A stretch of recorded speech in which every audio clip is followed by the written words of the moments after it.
RSS दुनिया का सबसे बड़ा संगठन कहता है सामाजिक और सांस्कृतिक संगठन है, लेकिन हर तरह की राजनीति में संलग्न है, संलिप्त। इतना बड़ा संगठन, कोई रजिस्ट्रेशन नहीं, कोई मेंबरशिप नहीं, कोई पैसा नहीं। ये सवाल कर्नाटक के होम मिनिस्टर प्रियांक खरगे ने बहुत ही जबरदस्त तरीके से उठाया है। कर्नाटक में इस मामले पर कोर्ट में एक केस हुआ है, मानहानि केस नोटिस हुआ है और 21 जुलाई को प्रियांक खरगे को जवाब देना है। प्रियांक खरगे ने कहा कि कानूनी लड़ाई तो हम अदालत में लड़ लेंगे, संविधान और कानून देश का हमारे साथ है, लेकिन फिर भी आरएसएस को रजिस्ट्रेशन कराना पड़ेगा। इधर राम मंदिर में लूट हुई है, करोड़ों अरबों की लूट हुई है। बहुत ही नैतिक बताने वाला संगठन आरएसएस गोलमोल बातें करता है कि सबका डीएनए एक है, सब हिंदू हैं, जब तक जातीय आरक्षण रहेगा, सब कुछ गोलमोल बातें, झूठ बातें भी करता रहता है। लेकिन राम मंदिर में लूट पर चुप्पी है। अभी तक मोहन भागवत का एक भी आधिकारिक बयान नहीं आया है। दूसरी तरफ साधु संगठनों में और हिंदू समाज में भी ये लूट को लेकर फूट पड़ गई है। कई साधुओं ने आरएसएस पे गंभीर आरोप लगाए हैं। चंपत राय पर कई गंभीर आरोप लगे हैं। आज चर्चा होगी प्रियांक खरगे, आरएसएस, राम मंदिर में लूट पर आरएसएस की चुप्पी क्यों। प्रोफेसर राम पुनियानी साहब हमारे साथ मौजूद हैं। लगातार आप अम्बेडकर नामा पर सुन रहे हैं और उनसे बात करेंगे और समझेंगे कि क्या मानहानि करके एक दबाव बनाने की राजनीति हो रही। कर्नाटक प्रदेश कांग्रेस के अध्यक्ष बीके हरिप्रसाद ने भी खड़गे का समर्थन किया है और बोला है कि आरएसएस का दोहरा मापदंड नहीं चलेगा। चलते हैं पुनियानी साहब के पास और उनसे पूरी आरएसएस के मोडस ऑपरेंडी पे बात करते हैं। स्वागत है सर। नमस्कार सर। धन्यवाद रतन लाल। देखिए, आपने अपनी प्रस्तावना में 2 बिंदु मुख्य रूप से रखे हैं। एक तो प्रियांक खड़गे ने ये जो आरोप लगाया था और मांग की थी कि आरएसएस को अपने आप को रजिस्टर करना चाहिए, ये एक मुद्दा है। और दूसरा आरएसएस का जो काम करने का तरीका है, उसका नतीजा हमें सामने मिल गया कि इस राम मंदिर में जो श्रद्धालुओं ने अपनी श्रद्धा से लाखों करोड़ों रुपए दान दिए, उनकी कैसे खुलेआम चोरी हुई। और वो चोरी का जो पूरा मैकेनिज्म है, जो पूरा मैकेनिज्म डेवलप हुआ, वो हमारे प्रधानमंत्री के नेतृत्व में ही हुआ है। भले ही आपको चंपत राय दिख रहे होंगे और कोई दूसरे दिख रहे होंगे, ये सबका अपॉइंटमेंट जो क्लैरिटी है वो पीएमओ ऑफिस के थ्रू ही हुई है। अब जहाँ तक मानहानि का मुकदमा है, अब इस केस में मानहानि क्या किया, खड़गे जी ने क्या मानहानि किया। उन्होंने एक सरल मांग रखी है जो देश के सभी संगठनों पे लागू होते हैं कि अगर आप जो काम करते हैं उसमें पैसे का लेन-देन है, दूसरी चीज़ों का इन्वॉल्वमेंट है, तो आपको इसको एक नियमित रूप से रजिस्टर करना चाहिए। तो इसमें तो किसी का उन्होंने अपमान किया नहीं है। उन्होंने केवल इतना कहा है कि रजिस्ट्रेशन ये एक कंपल्सरी चीज़ है और उनके दिमाग में ये भी होगा कि आरएसएस संगठन के जो काम है, उसके कारण इनके ऊपर 3 बार बंदी लगाना पड़ा। पहली जी। बार महात्मा गांधी की हत्या के समय, दूसरी बार इमरजेंसी के दौरान और तीसरी बार जब इन्होंने बाबरी मस्जिद गिराई थी उस समय। तीनों समय मतलब इनकी गतिविधियां ऐसी हैं जो जिन पर किसी संस्था का, समाज का नियंत्रण नहीं है। जब संस्थाएं समाज के लिए बनती हैं, तो उनका पहला कर्तव्य होता है कि वो समाज के लिए जवाबदेह हों, आंसरेबिलिटी कम्युनिटी। वो आरएसएस में कोई है नहीं। वो कोई उससे सवाल तलब नहीं कर सकता, सवाल पूछ नहीं सकता और वो उनका जो काम चलता रहता है, अपने अंदर के ही अंदर खाने में ही वो सब चीज़ों को प्लान करते हैं और उसके आधार पे देश को जो नुकसान होता है, जैसे महात्मा गांधी की हत्या। अब इससे बड़ा नुकसान देश को क्या हो सकता था। फिर जी। दूसरा, इमरजेंसी के दौरान इन्होंने जिस प्रकार से बिहेव किया, वैसे तो कहते हैं हमने इमरजेंसी के खिलाफ लड़ाई की, पर डॉक्यूमेंट ये बताते हैं कि इमरजेंसी के दौरान उन्होंने इंदिरा गांधी से कई बार माफ़ी मांगने की कोशिश की, पत्र लिखे कि भाई हम आपकी मदद करेंगे और हमको मिलने का वक़्त दीजिए, आपके 20 पॉइंट प्रोग्राम में भी हम मदद करेंगे। तो ये उनका स्ट्रगल था, ये उनका स्ट्रगल है सत्ता के खिलाफ लड़ने का। तो ये संगठन कभी भी अपने से ज़्यादा शक्तिशाली लोगों से ये लड़ता नहीं है, संघर्ष नहीं। नहीं करता। ये मैंने एक ऑब्ज़र्व किया रतनलाल कि जो भी इनसे ज़्यादा शक्तिशाली होता है, उसके सामने ये घुटने टेक कर सलाम करते हैं। वो अंडमान में सावरकर हों या 1942 में अटल बिहारी वाजपेयी जब अरेस्ट हुए थे 2 दिन के लिए, तब हो या इमरजेंसी के दौरान हो या कोई भी हो। तो इनका एक तरीका यही है कि आप सामने से दिखाओ कि आप जो आपके ऊपर की ताकत है, उसके प्रति आप समर्पित हैं। छूट के आइए और अपना चुपचाप जो उनकी गतिविधि है, जिसके आधार पे वो समाज में नफ़रत फैलाते हैं, जिसके कारण दंगे करवाए जाते हैं, जिसके कारण कई चीज़ें तोड़ी जाती हैं, जैसे बाबरी मस्जिद टूटना बहुत बड़ी बात थी। तो ये पहली बात तो इसमें मानहानि का मेरे ख्याल से तो कोई मुकदमा बनता नहीं है, पर वो निश्चित रूप से प्रियांक खड़गे के ऊपर एक दबाव बनाना चाहते हैं कि अगर आप अपनी आवाज़ को उठाते रहे, तो हम आपको छोड़ेंगे नहीं, हम आपके पीछे लगेंगे, एक बात। जी। और दूसरी बात जो है जहाँ तक प्रियांक खड़गे की खुद की जो माँग है, उससे उससे सही माँग तो कोई हो नहीं सकती। कोई भी सरकार अभी तक की सरकारों ने क्यों नहीं सोचा, ये मेरी समझ के बाहर है। उसमें क्या कारण थे वो भी मेरी समझ के बाहर है। नहीं तो इनको तो जो 1949 में जो बैन लगा था, वो उठाने के पहले इनको पूरा रजिस्टर करने का मौका देना चाहिए था। कहना चाहिए था पूरा रजिस्टर करो, केवल आपने संविधान बना लिया और ये सिर्फ कह दिया कि 18 साल से नीचे के लड़के उनके आने के लिए संघ में आने के लिए परमिशन चाहिए उसके पेरेंट्स की। इसके अलावा कुछ किया नहीं। तो उसी समय पूरी ये बात कर लेनी थी कि आप खुद को रजिस्टर करो। जी। उन्होंने संविधान तो बनाया, पर खुद को उन्होंने ये शर्त कभी नहीं रखी गई कि आप खुद को रजिस्टर करो। तो मेरे ख्याल से हमें प्रियांक खड़गे का एक बहुत धन्यवाद देना चाहिए कि जिस प्रकार से राहुल गांधी आरएसएस के बारे में स्पष्ट रूप से अपनी राय रख रहे हैं, वैसे ही उसी लाइन पे प्रियांक खड़गे भी अपनी एक बिल्कुल स्पष्टता से जो ज़रूरत है देश के संविधान के आधार, केवल वही माँग रख रहे हैं। तो इस पर उन पे केस लगाने का तो कोई मामला आता नहीं है। और तीसरा जो किस्सा हुआ कि देश के लोगों ने, श्रद्धालुओं ने इतना पैसा दिया। अब ये एक बात हम याद रखें कि ये पैसा मंदिर बनने के बाद नहीं आया। पैसा पहले से। बाबरी मस्जिद बनने के बाद से ही चंदा उगाही शुरू हो गई और लोगों ने कितना-कितना दान दिया, कितना-कितना दान दिया आप याद रखिए। विश्व सिंधी समाज उसने 1 किलो चांदी की ऐसी ईंटें इनको भेंट की, जिसकी कीमत आप लगाइए कितना होगा। उसको इनको रसीद भी नहीं मिली। वो आज भी बोल रहे हैं हमारी रसीद कहाँ है? रसीद का कोई पता ठिकाना नहीं है।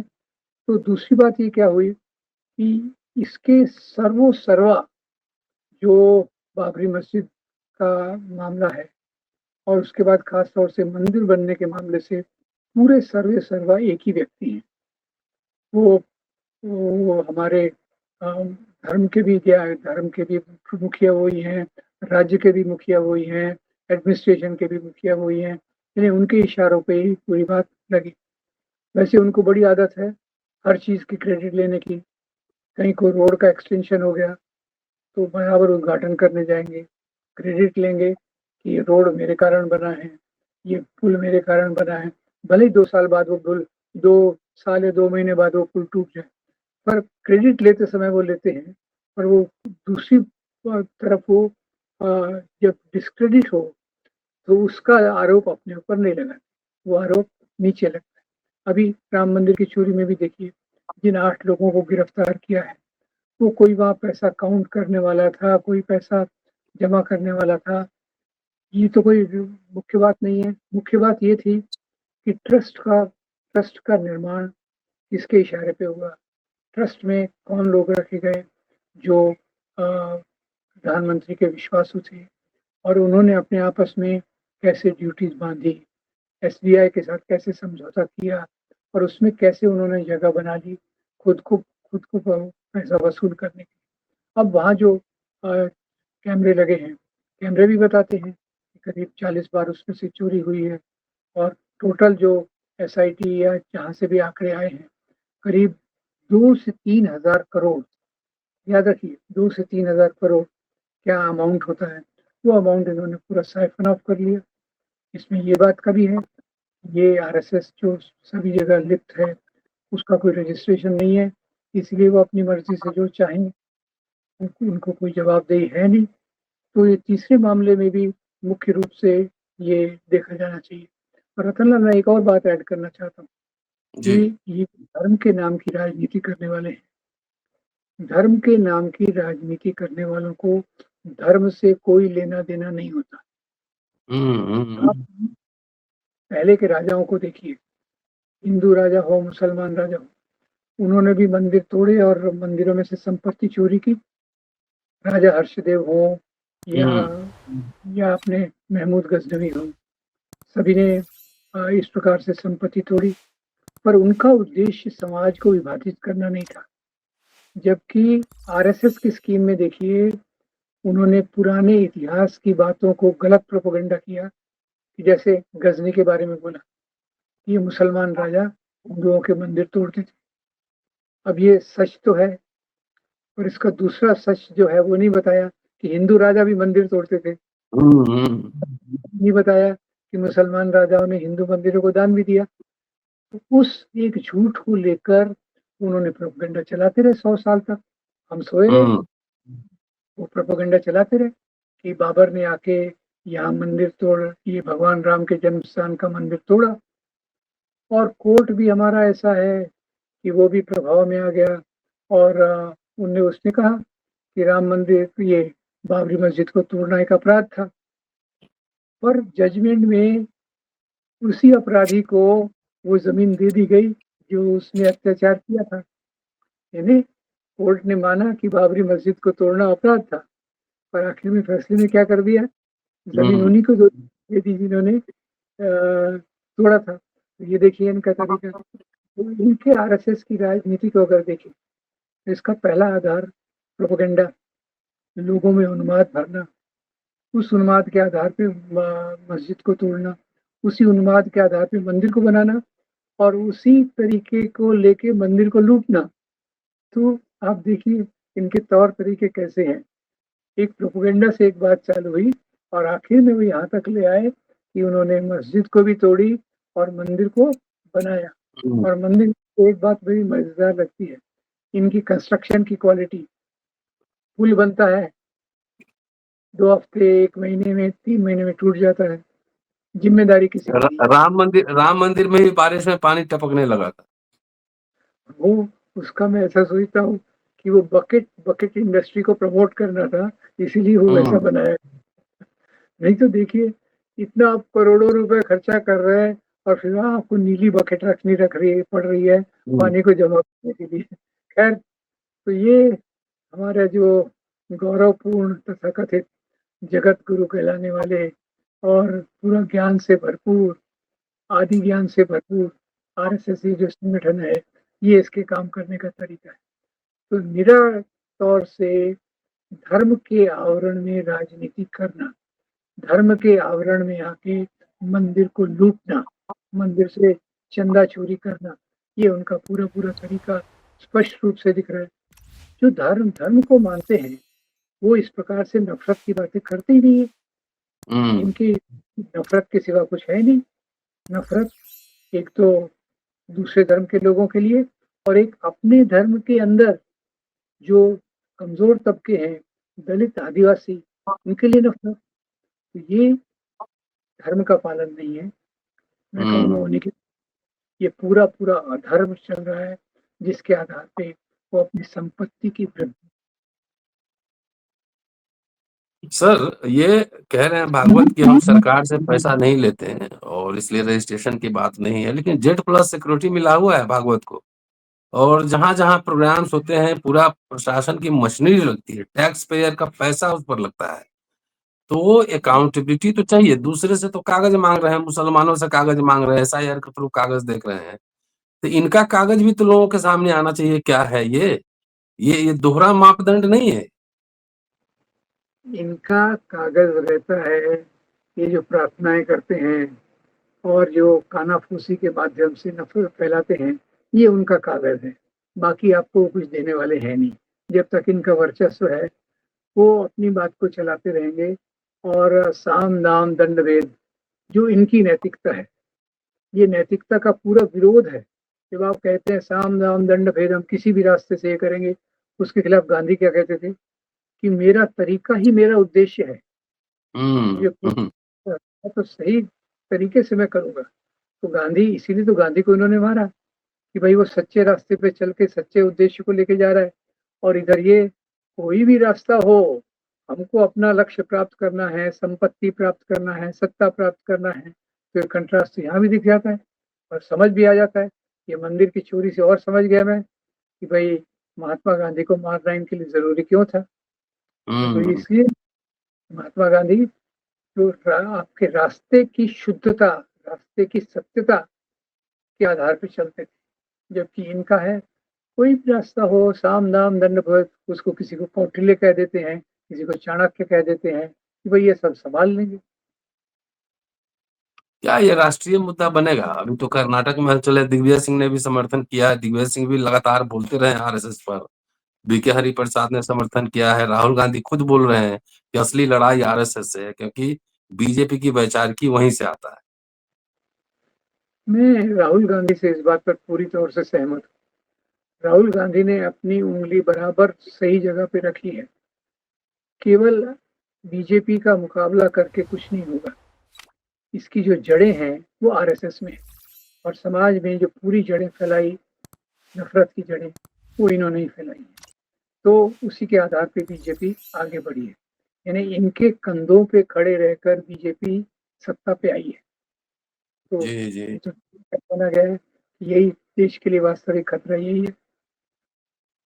चलिए सर बहुत-बहुत शुक्रिया और 21 तक प्रियंक खरगे को कोर्ट में जवाब देना है। बहुत ही मजबूती के साथ कहा है कि कानूनी लड़ाई कोर्ट में लड़ेंगे लेकिन आरएसएस को अपना सर्टिफ़िकेट दिखाना पड़ेगा। इस बीच जो भी डेवलपमेंट होगा हम लोग चर्चा करेंगे और आपके बीच सब बातचीत लेकर आएँगे। तब तक देखते रहिए अम्बेडकर नाम। Thank you sir. धन्यवाद, धन्यवाद।